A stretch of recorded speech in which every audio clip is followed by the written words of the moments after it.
大家好，我是 Jenny， 欢迎来到沉思者 J。 今天我们要聊一个人，他愤世嫉俗，他孤僻难搞，他跟妈妈吵架吵了一辈子，他养了一只卷毛狗，取名叫做世界灵魂。他说人生就是痛苦，他说欲望永远填不满，然后全世界的人都说对，你说的对。他就是叔本华，亚瑟叔本华，悲观主义哲学的代言人，一个用最黑暗的眼睛看见最深刻真相的男人。让我们从他的诞生说起。1788年，叔本华生于德国但泽，也就是今天波兰的格但斯克。他的父亲是个成功的商人，个性强硬，意志坚定。母亲约翰娜则是个才情洋溢的女人，后来成了相当知名的小说家。从小，叔本华就在一个充满文化气息的家庭中长大，家里往来都是当时的艺文名流，听起来是个令人羡慕的童年，对吧？但事情没有那么简单。叔本华的父亲对他期望极高，他希望儿子继承家业，成为商人。为了让儿子习惯商业世界，他带着年幼的叔本华走遍欧洲各地，法国、英国、荷兰、瑞士。这段旅行开阔了叔本华的眼界，但也让他亲眼见证了人类的苦难。他看见穷人在街头挣扎，他看见工厂里疲惫的工人，他看见战争留下的废墟。年幼的心灵留下了深深的印记。这个世界没有他以为的那么美好。1805年，父亲突然去世，官方说法是意外坠河，但许多人猜测那是一场自杀。父亲的死对叔本华冲击极大，他继承了一笔不小的遗产，这让他此后一生都不需要为金钱担忧，但心里的伤口却没有那么容易愈合。父亲走后，母亲约翰娜的真实个性慢慢浮现，她把叔本华一个人留在汉堡继续学业，自己带着女儿移居威玛，在那里开设沙龙，结交文人，过着他梦寐以求的社交生活。这让叔本华感到被抛弃，他对母亲的怨恨就此埋下了种子。叔本华终于从商业的枷锁中解脱出来，他进入哥廷根大学，后转至柏林大学，开始研读哲学。他如饥似渴地阅读柏拉图、康德、印度哲学的奥义书，他像是找到了自己的语言。这个世界的痛苦终于有了解释的框架。在威玛求学期间，叔本华曾短暂与母亲同住，但两人的关系从来就不融洽。约翰娜喜欢热闹，喜欢社交，她在威玛的沙龙宾客如云，其中甚至包括大文豪歌德。而叔本华呢，性格孤僻，好批评，爱争论。他常常在母亲的派对上公开批评来宾的观点，让约翰娜非常难堪。两人爆发了激烈冲突，最后约翰娜将他赶出家门。从此母子两人老死不相往来。叔本华在书信中说，你是一个自私的母亲。他说，你是一个令人难以忍受的人。这场母子大战成了哲学史上最著名的家庭纠纷之一。但在威玛期间，叔本华有了一个意外收获，他结识了歌德。这位诗人兼科学家对年轻的叔本华印象深刻，他们曾就色彩理论展开讨论。叔本华后来甚至写了一本关于视觉与色彩的著作。这段友谊是叔本华人生中少数温暖的时刻之一。1813年，叔本华完成了博士论文，题目是充足理由律的四重根。这篇论文奠定了他哲学的基础。他把世界万物的存在方式分为4种不同的充足理由。時間、空間、因果、知識。读起来很难，但这只是他哲学大厦的地基，真正的高楼还在后面。1819年，叔本华31岁，他完成了他一生中最重要的著作《意志与表象的世界》。这本书是他整个哲学体系的核心，他花了大量心血撰写，充满自信地认为这将是哲学史上的里程碑。然后他把书送到出版商那里，结果呢？没人买，书几乎滞销。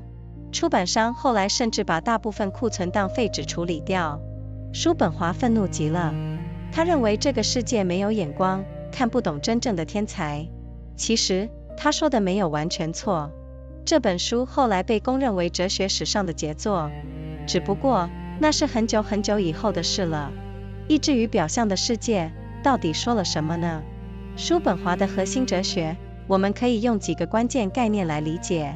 第一，意志是世界的本质。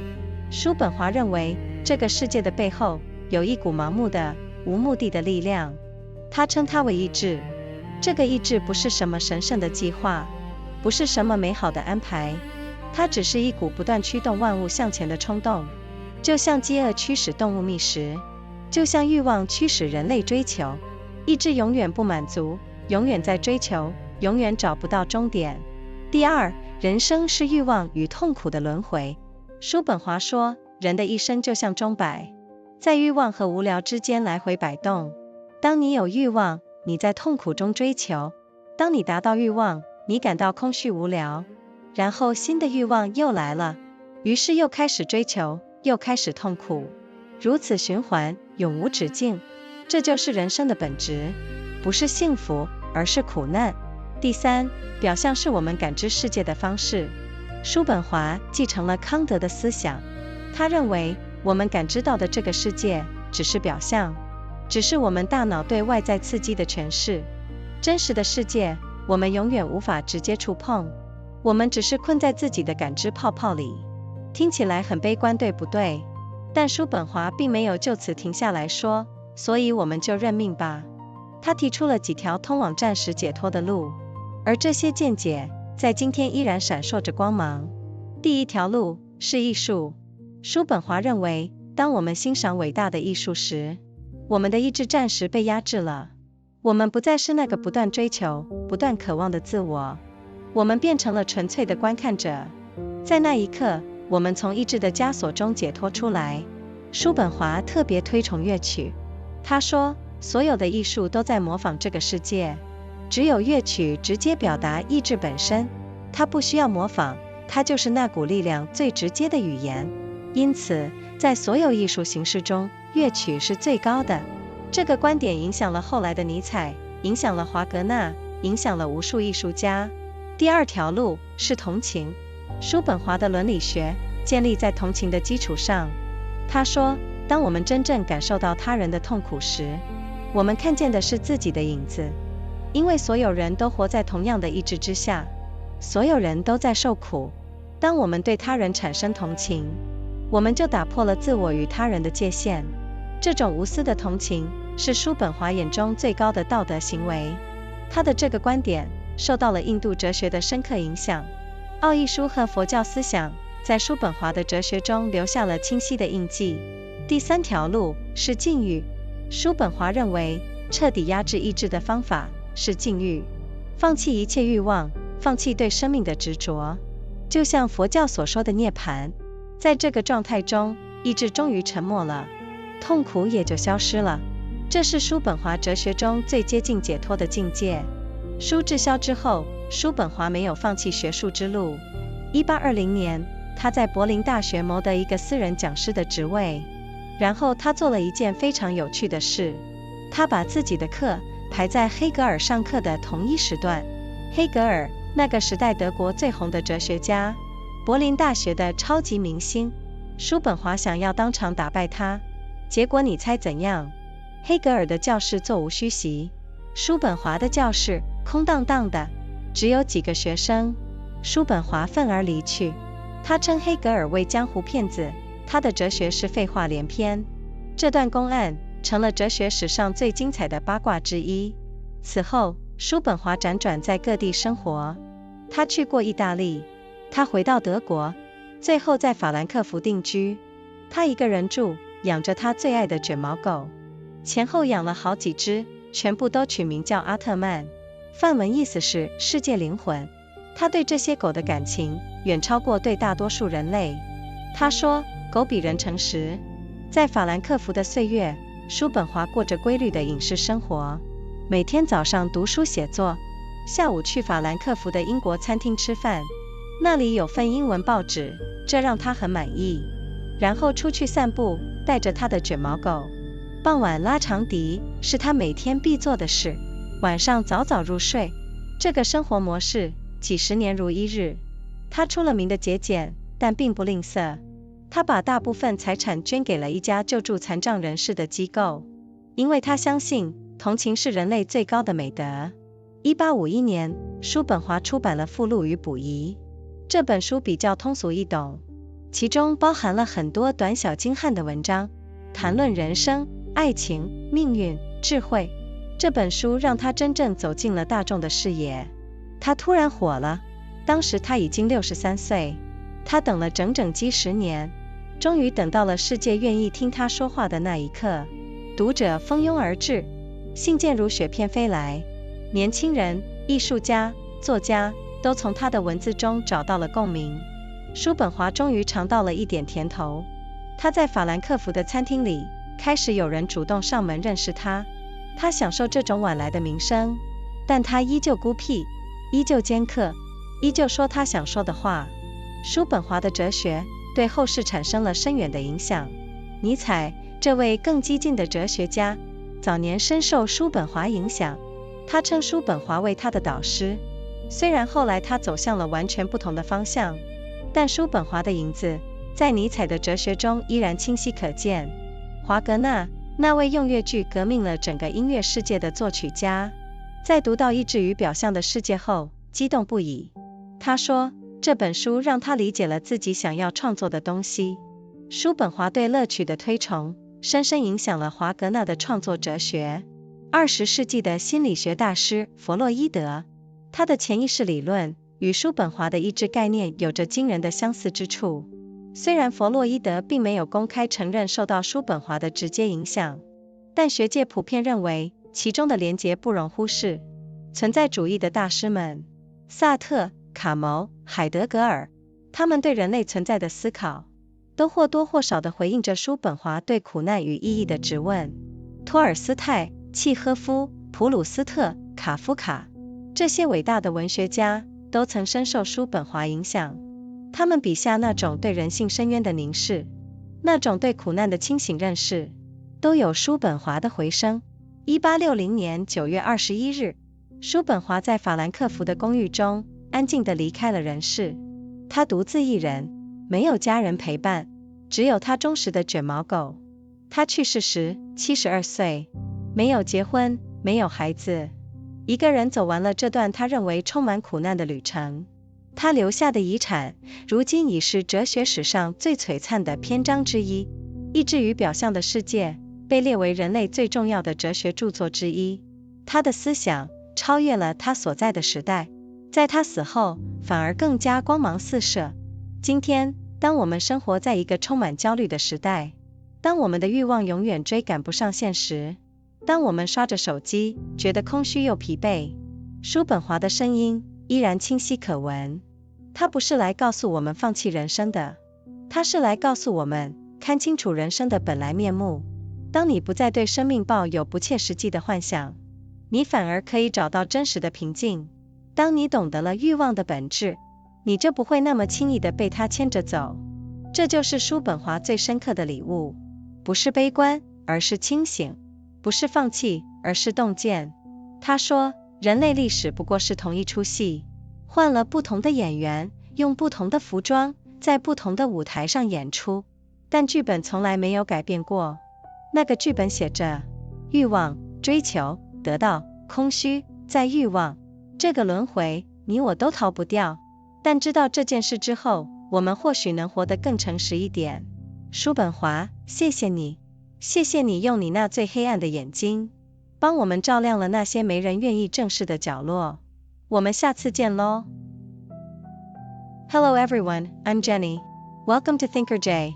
Today, I want to tell you about a man who hated almost everyone. He fought with his mother for decades. He owned a poodle named World Soul. He told us life is nothing but suffering. And somehow, millions of people across centuries have responded with a deep, quiet nod of recognition. His name was Arthur Schopenhauer, the philosopher of pessimism, the man who looked at the world with the darkest possible eyes and saw something that felt surprisingly like the truth. Let us start at the beginning. Arthur Schopenhauer was born in 1788 in Danzig, a city that is now Gdansk in modern Poland. His father Heinrich was a successful merchant, disciplined and ambitious. His mother Johanna was a gifted, sociable woman who would later become a well-known novelist. On the surface, Arthur grew up in a privileged, cultured household. The family home welcomed artists, writers, and thinkers. It sounded like an ideal childhood, didn't it? But life is rarely so simple. Heinrich had grand plans for his son. He wanted Arthur to become a merchant, to carry on the family business. To shape Arthur for that future, he took the young boy on an extended journey across Europe. France, England, the Netherlands, Switzerland. This journey opened Arthur's eyes in ways his father never intended. The boy saw poverty on the streets of major cities. He witnessed exhausted workers in factories. He walked through the rubble left behind by conflict. These images lodged themselves deep in the young mind. The world, Arthur quietly concluded, was not a kind place. In 1805, Arthur's father died suddenly. The official verdict was an accidental fall into a canal. But many suspected it was a suicide. The loss hit Arthur hard. He inherited a portion of the family fortune, enough to ensure he would never need to work for money again. But grief is not so easily resolved by financial security. After his father's death, Johanna's true preferences began to show. She left Arthur behind in Hamburg to continue his schooling while she relocated to Weimar with his sister.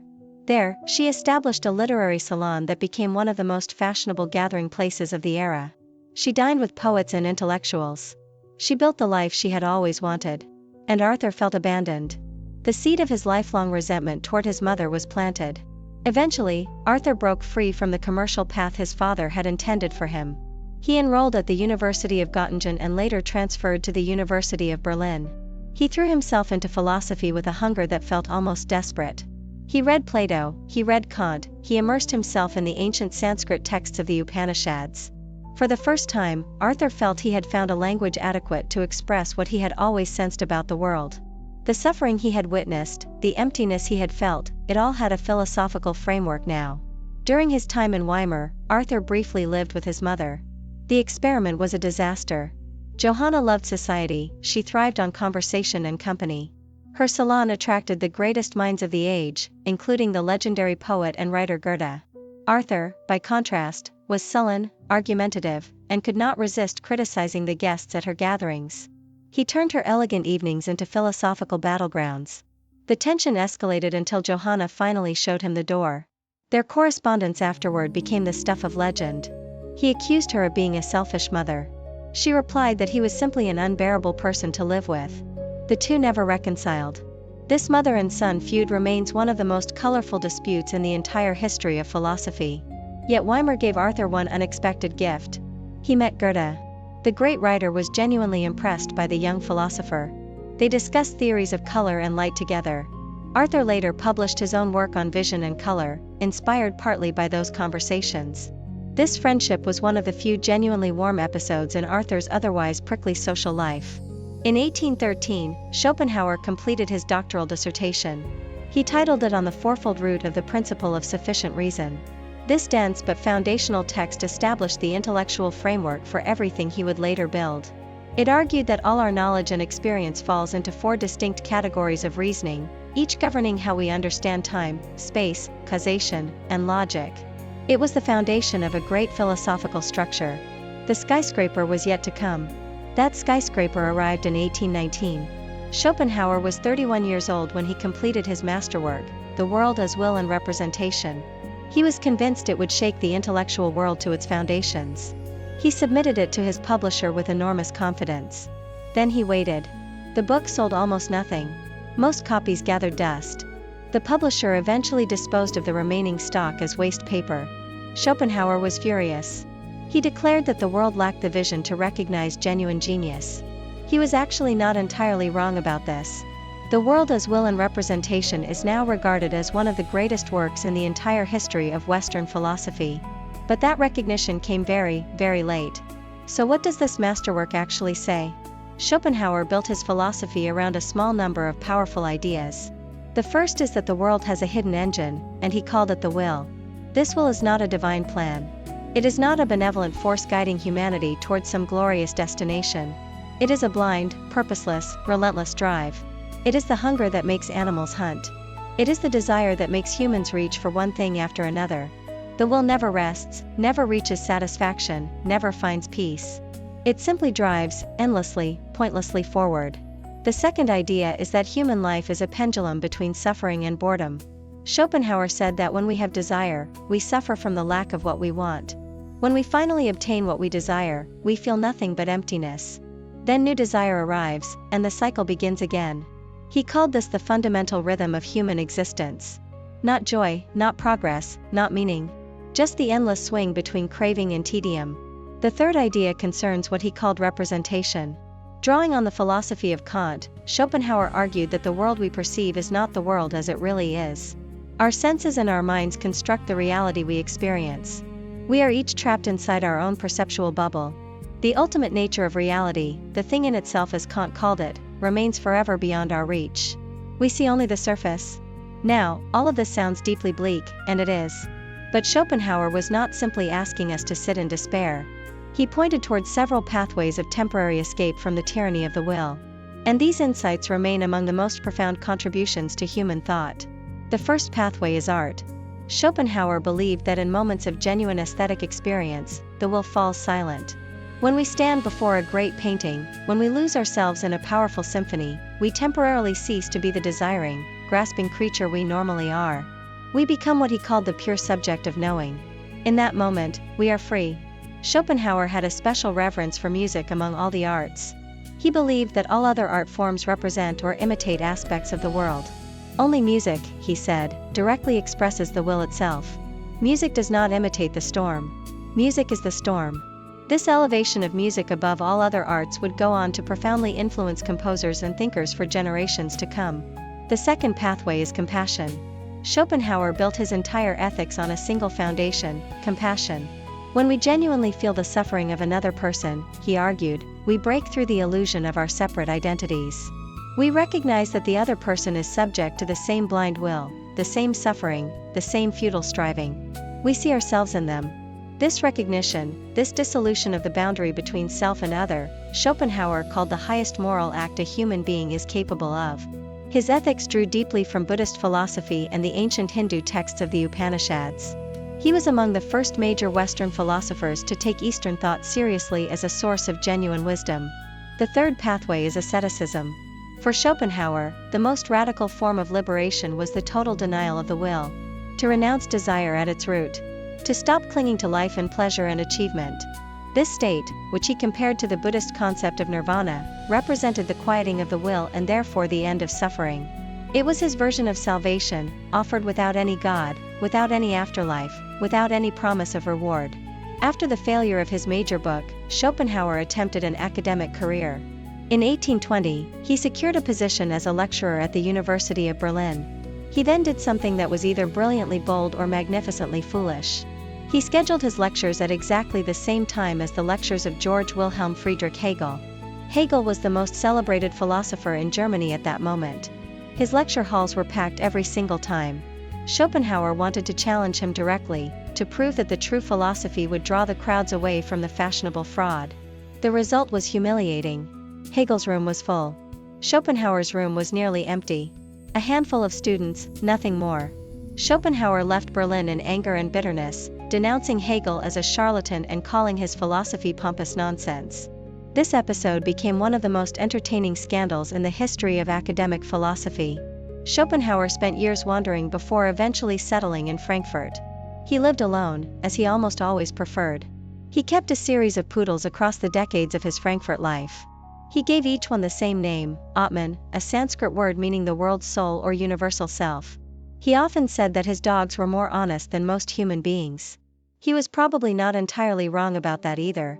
His daily routine in Frankfurt became legendary in its regularity. He would read and write each morning. In the afternoon, he would walk to an English-style restaurant where he could find British newspapers, a small pleasure he genuinely valued. He would take long walks with his poodle through the city. In the evenings, he played the flute, a ritual he maintained until the end of his life. He went to bed early and slept deeply. This pattern never varied across decades. He was known to be frugal but not stingy. He donated a substantial portion of his wealth to an institution supporting people with disabilities, a quiet expression of the compassion he theorized so eloquently. In 1851, Schopenhauer published a collection called Parerga and Paralipomena, a title drawn from Greek meaning appendices and omissions. Unlike his earlier dense philosophical treatise, this collection was accessible. It contained essays on life, love, wisdom, suffering, and the nature of existence. It spoke to ordinary readers in a way that his masterwork never had. This book changed everything. Suddenly, at the age of 63, Arthur Schopenhauer became famous. He had waited for more than 3 decades. Finally, the world was willing to listen. Letters arrived from admirers across Europe. Young artists and writers described how his words had named something they had always felt but never been able to articulate. People began appearing at his favorite restaurant just to catch a glimpse of him. Schopenhauer enjoyed this late fame with characteristic ambivalence. He was pleased by the recognition. He was still prickly and difficult. He still said exactly what he thought. Nothing had really changed about him. The world had simply caught up. The influence Schopenhauer would eventually have on subsequent centuries of thought is difficult to overstate. Friedrich Nietzsche, one of the most explosive philosophical voices of the 19th century, called Schopenhauer his teacher and mentor. Nietzsche eventually diverged dramatically from his mentor, moving from pessimism toward an almost defiant celebration of life force. But the shadow of Schopenhauer remained visible in his thinking throughout his career. Richard Wagner, the composer who transformed the entire landscape of Western music, discovered the world as will and representation and was overwhelmed. He described the book as a gift that allowed him to finally understand what he was trying to create in his music. Schopenhauer's elevation of music as the supreme art form resonated at the deepest level with what Wagner was already attempting in his revolutionary works. Sigmund Freud, the founder of psychoanalysis, rarely acknowledged Schopenhauer directly. Yet scholars have noted the remarkable parallels between Freud's concept of unconscious drives and Schopenhauer's blind will. Both thinkers saw beneath the surface of conscious reason a restless, irrational force that actually governs human behavior. The resemblance is too striking to dismiss as coincidence. The existentialist philosophers of the 20th century, from Jean-Paul Sartre to Albert Camus to Martin Heidegger, all grappled in their different ways with questions that Schopenhauer had first posed. What is the meaning of suffering? What do we owe each other? How should we face a universe that offers no guarantees? The great novelists of the modern tradition also bore his mark. Leo Tolstoy, Anton Chekhov, Marcel Proust, Franz Kafka. Each of them wrote with a particular clarity about the depths of human suffering, the absurdity of desire, the strange dignity of continuing to live despite everything. That clarity has Schopenhauer's fingerprints all over it. On September 21, 1860, Arthur Schopenhauer was found dead in his apartment in Frankfurt. He was 72 years old. He died alone. No family was present. He had never married. He had no children. The poodle that had been his constant companion was nearby. He had lived as he had philosophized, on his own terms, apart from the crowd, with a particular form of integrity that the world had taken a very long time to recognize. What he left behind is extraordinary. The world as will and representation is now counted among the greatest philosophical works ever written. His insights about suffering, desire, art, compassion, and the nature of the self have shaped literature, psychology, music, and philosophy in ways that continue to unfold today. In our own era, saturated with stimulation and anxiety, scrolling through endless feeds and feeling somehow emptier for it, Schopenhauer sounds less like a pessimist and more like a diagnostician. He was not telling us to give up on life. He was telling us to see life clearly. When we stop expecting reality to deliver the happiness it advertises, we find something unexpected, a quieter, sturdier form of peace. When we understand the mechanism of desire, we become slightly less enslaved to it. That is Schopenhauer's most enduring gift. Not despair, but clarity. Not defeat, but honesty. He once observed that human history is essentially the same play performed over and over, with different actors in different costumes on different stages. The script never changes. Desire, pursuit, attainment, emptiness, desire again. None of us escapes this cycle. But perhaps knowing the name of what holds us can give us just a little more room to breathe. Arthur Schopenhauer, thank you. Thank you for looking at the darkest corners of human experience and refusing to look away. You gave the suffering a vocabulary. You gave the lonely a companion. And you gave the rest of us something rarer than optimism. You gave us the truth. See you next time.